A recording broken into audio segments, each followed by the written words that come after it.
Assalamualaikum warahmatullahi wabarakatuh. Saya dari kelompok 10 akan mempresentasikan tentang anggaran piutang dan kas. Saya di sini akan membahas tentang anggaran piutang. Piutang merupakan salah satu bentuk investasi yang tidak berbeda dengan investasi lain, seperti investasi yang berwujud kas ataupun bank. Persediaan barang setengah jadi, barang jadi, bahan baku dan sebagainya. Salah satu bentuk investasi maka piutang menyerap sejumlah dana modal kerja, mempunyai usia tertentu sesuai dengan waktu keterkaitannya dan lain sebagainya. Sebagai salah satu bentuk kekayaan perusahaan, piutang termasuk salah satu unsur aktiva lancar. Hal ini karena piutang dianggap memiliki waktu perputaran yang cepat yang kurang dari 1 tahun. Piutang juga merupakan investasi yang akan memberikan manfaat tertentu bagi perusahaan, sekaligus menimbulkan berbagai beban biaya, sehingga manajemen perlu mempertimbangkan secara tepat apakah nilai manfaat yang diperoleh melebihi beban biaya dan yang ditimbulkan. Manfaat dari penjualan kredit. Beberapa manfaat yang dapat diperoleh dengan melakukan penjualan kredit antara lain: yang pertama merupakan upaya untuk meningkatkan omset penjualan. Kedua, dengan meningkatkan volume penjualan maka keuntungan pun diharapkan akan meningkat. Ketiga, keuntungan dari selisih bunga modal. Berbagai beban yang timbul sebagai akibat pemberian kredit antara lain berupa: yang pertama, beban biaya modal. Piutang sebagai salah satu bentuk investasi akan menyerap sebagai dari modal perusahaan yang tersedia. Bila perusahaan menggunakan modal sendiri seluruhnya, maka dengan adanya piutang modal yang tersedia untuk investasi bentuk lain akan berkurang. Dengan demikian, biaya modal untuk piutang besarnya sama dengan biaya modal sendiri. Yang kedua, biaya administrasi piutang. Piutang juga menimbulkan biaya lain, yaitu biaya administrasi piutang. Biaya ini terdiri dari biaya organisasi atau unit kerja yang diserahkan tugas untuk menggelar piutang, gaji dan jaminan sosial lain. Dan biaya penagihan piutang mencakup biaya telepon, surat menyurat, telegram, atau biaya perjalanan para penagih piutang.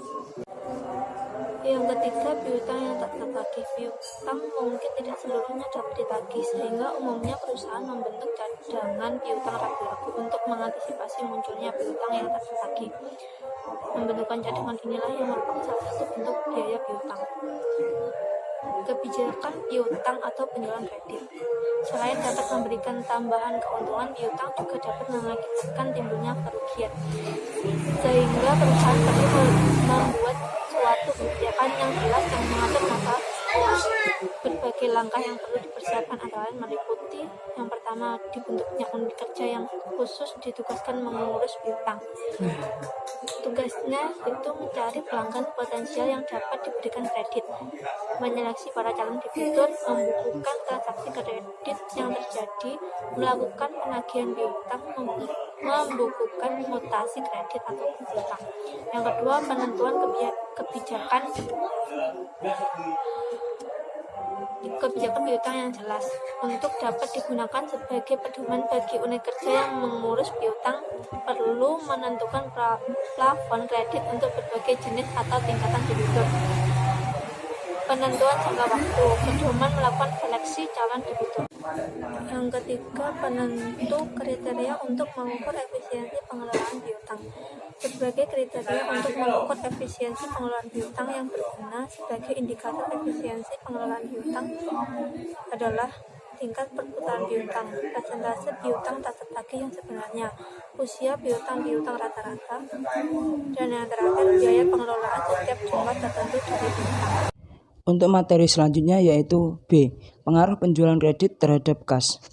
Penjualan tunai berakibat arus kas masuk terjadi bersamaan dengan terjadinya transaksi penjualan. Tidak demikian halnya dengan penjualan kredit. Arus kas masuk dari penjualan kredit akan sangat bergantung kepada 1. Jangka waktu kredit. Semakin panjang jangka kredit yang diberikan, semakin panjang jarak antara terjadinya transaksi penjualan dengan penerimaan uang kas dari penjualan tersebut. Yang kedua yaitu keaktifan para petugas penagih hutang. Dalam arti semakin aktif petugas melakukan penagihan piutang pada waktunya, semakin tepat arus kas yang masuk ke dalam kas perusahaan. Yang ketiga yaitu mutu atau bonaviditas para kreditur yang dipercaya perusahaan untuk membeli barang secara kredit. Semakin tepat perusahaan dalam memilih calon-calon debiturnya, yang berarti semakin bonafit para debitur tersebut. Maka semakin kecil kemungkinan mereka menunda pembayaran atas utang-utang dagangnya. Yang nomor 4 yaitu situasi usaha pada umumnya. Hal ini berarti bila keadaan situasi usaha cenderung normal dan likuiditas perusahaan secara umum baik, maka kemungkinan penundaan pembayaran relatif kecil. Bila pasaran masih sulit untuk memperoleh uang tunai, maka kemungkinan terjadinya penundaan semakin besar.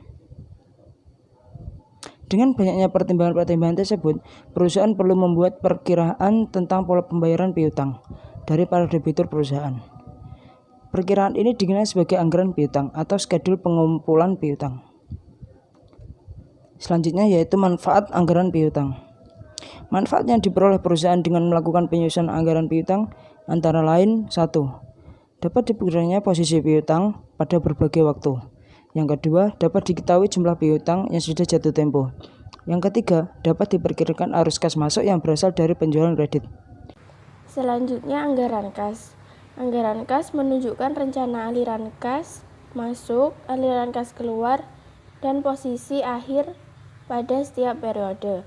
Penyusunan anggaran kas merupakan cara yang efektif untuk merencanakan dan mengendalikan arus kas, taksiran kebutuhan kas, dan penggunaan kelebihan kas secara efektif. Tujuan penyusunan anggaran kas.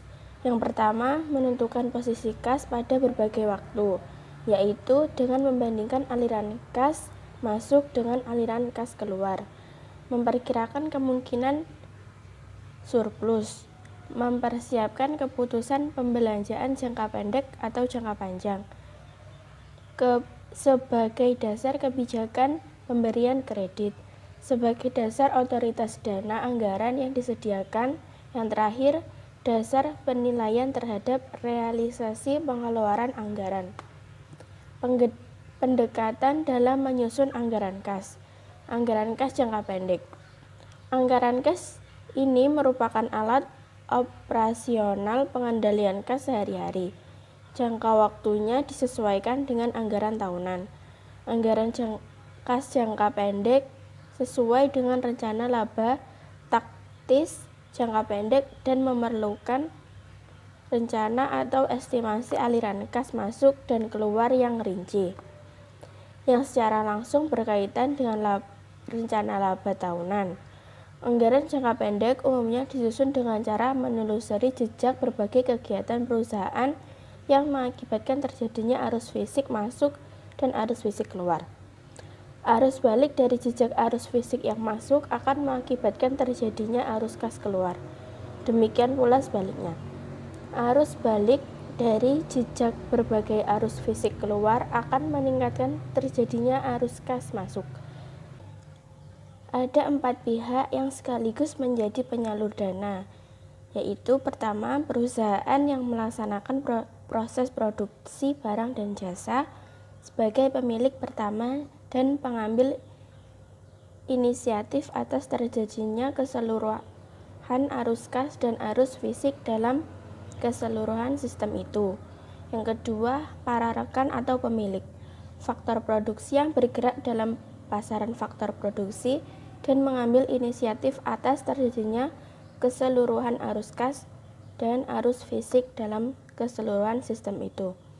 Ketiga, konsumen atau pembeli. Produk perusahaan merupakan pihak yang membutuhkan produk perusahaan untuk dikonsumsi sendiri atau dijual kembali. Keempat, pemilik dana atau pemerintah adalah sebagai pihak yang mempercayakan modalnya untuk digunakan oleh perusahaan.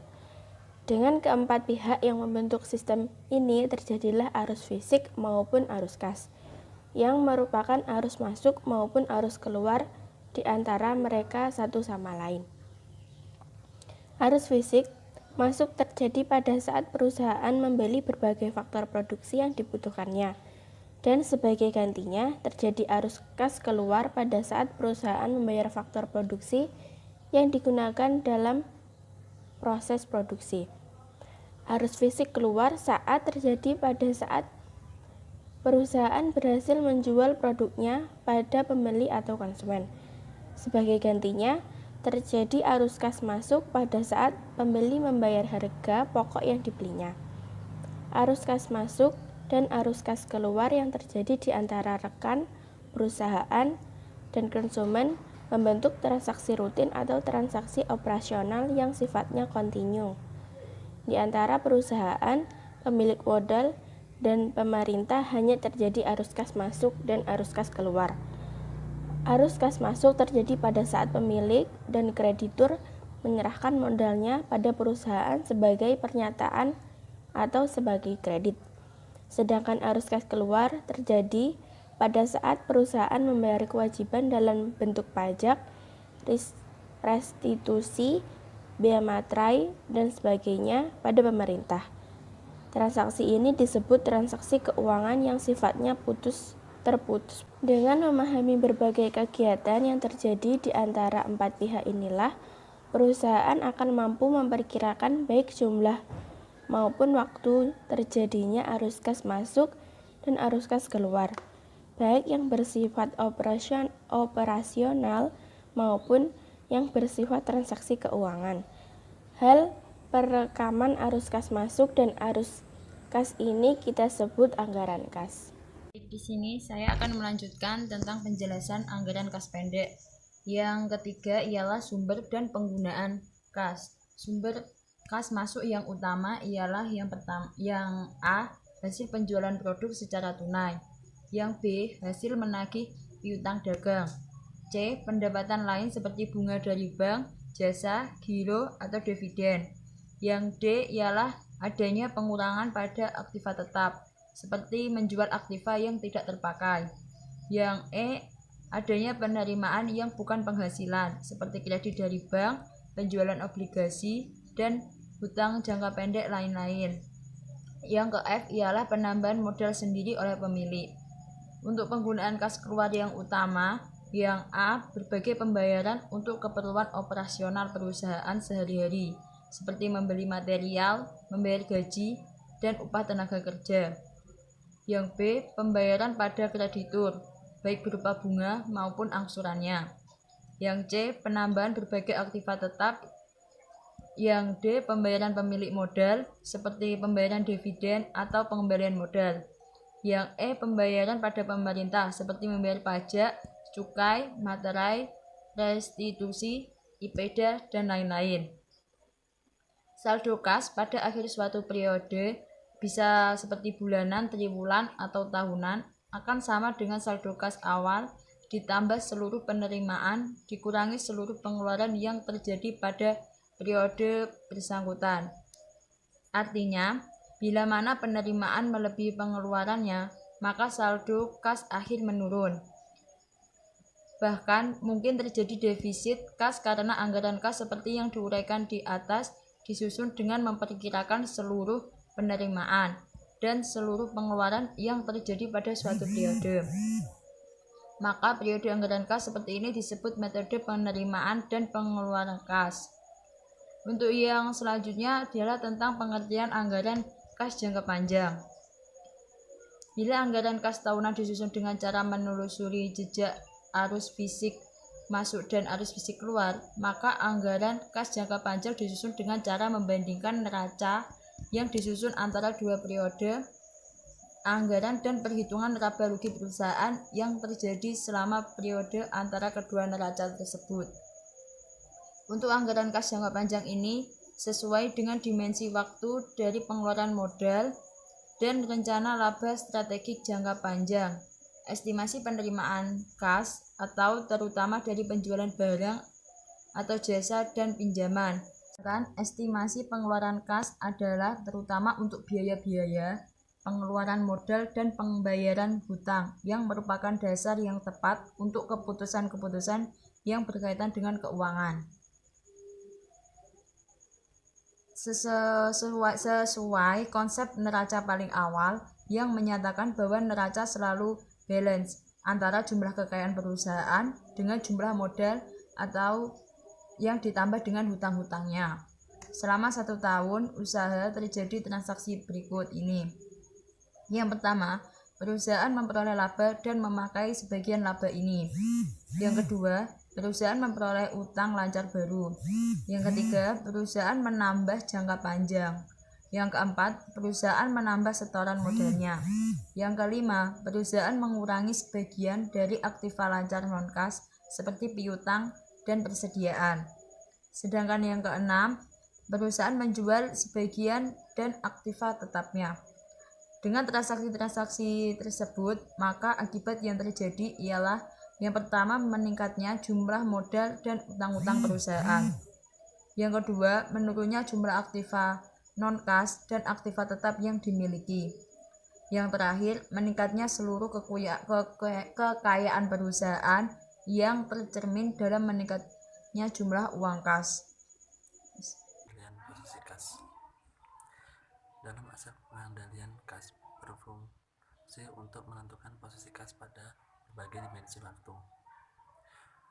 Bagian keuanganlah yang bertanggung jawab atas pengendalian posisi kas. Untuk menentukan posisi kas dilakukan dengan cara membandingkan antara kas masuk dan kas keluar. Dengan perbandingan ini ditambah saldo awal tahun dapat diketahui besarnya saldo akhir tahun. Umumnya, realisasi penerimaan dan pengeluaran kas berbeda dengan rencana yang telah ditetapkan pada rencana laba. Perbedaan ini disebabkan oleh pertama, perubahan variabel-variabel yang mempengaruhi kas, misalnya perubahan tingkat pajak. Yang kedua, kejadian-kejadian mendadak dan tidak diharapkan yang mempengaruhi operasional perusahaan. Yang ketiga, kurangnya pengendalian kas. Sistem pengendalian kas yang efektif sangatlah penting mengingat akibat-akibat potensial yang memungkinkan terjadinya. Jika perusahaan menghadapi situasi yang bisa menyebabkan kesulitan kas, maka manajemen dapat menghindari atau mengurangi situasi terburuk dengan cara: yang pertama, meningkatkan usaha pengumpulan piutang. Yang kedua, mengurangi biaya-biaya kas. Yang ketiga, menunda pengeluaran modal. Yang keempat, menunda pembayaran utang. Yang kelima, mengurangi persediaan. Dan yang keenam, mengubah waktu operasi yang mempengaruhi kas. Dengan asumsi bahwa perencanaan telah dilaksanakan secara efektif, maka selanjutnya pengendalian kas sebaiknya dilakukan dengan 2 prosedur. Yang pertama, evaluasi secara terus-menerus. Evaluasi dilakukan secara terus-menerus, memperhitungkan kemungkinan kas di masa yang akan datang. Hal ini meliputi evaluasi periodik dan laporan rutin, biasanya bulanan, dan estimasi posisi kas yang akan datang. Yang kedua, pengendalian kas dengan catatan data harian atau mingguan. Pada dasarnya, tujuan pencatatan harian atau mingguan adalah untuk meminimalkan biaya bunga serta mempertahankan jumlah kas yang cukup. Biasanya cara ini digunakan oleh perusahaan yang memiliki permintaan kas dalam jumlah yang besar, dengan aliran kas yang besar. Dengan laporan harian, perusahaan yang memiliki banyak cabang dapat memindahkan saldo kas dari cabang satu ke cabang yang lain, memerlukan kas tanpa harus mengeluarkan biaya bunga.